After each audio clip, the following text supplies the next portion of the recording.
साथीहरू सम्पूर्णमा नमस्कार अनि गुड मर्निङ, शुभ बिहानी।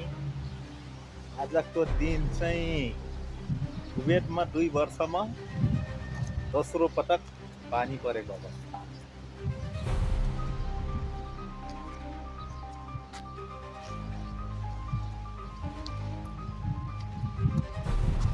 अनि अरूले के भन्ने हो साथीहरू, योभन्दा पहिलाको युट्युब मेरो बिग्रियो।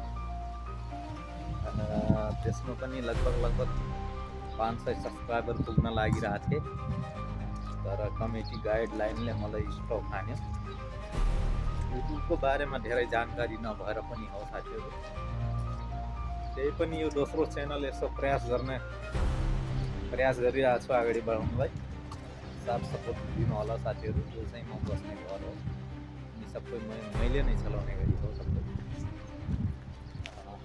यता पनि देख्न सक्नुहुन्छ यो गाडी पनि हो।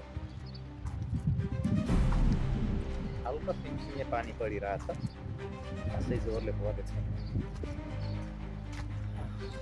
देख्न सक्नुहुन्छ यो सुरुदेखि यहाँदेखि लिएर लास्टसम्म सबै मेरो छाउको घरहरू हो।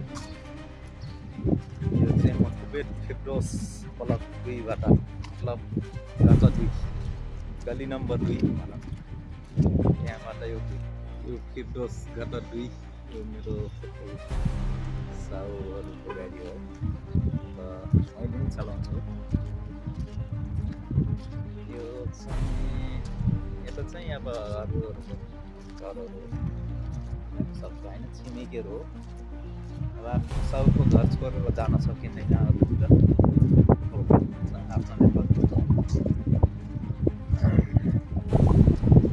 अनि सबै सन्चै हुनु होला, आरामै हुनुहुन्छ होला। अब यो चाहिँ मेरो बस्ने सालको लगभग म बसेको त लगभग 20 वर्ष भइसक्यो जाने छुनी। त्यसरी गर्दा नयाँ आउने साथीहरू चाहिँ अब ध्यान दिनु होला। भनेको जस्तो काम पाइँदैन, भनेको जस्तो काम हुँदैन, भनेको जस्तो साउ पाइँदैन, भनेको जस्तो स्यालेरी पाइँदैन। त्यही भएर अब नयाँ आउने साथीहरू विचार गर्नु होला।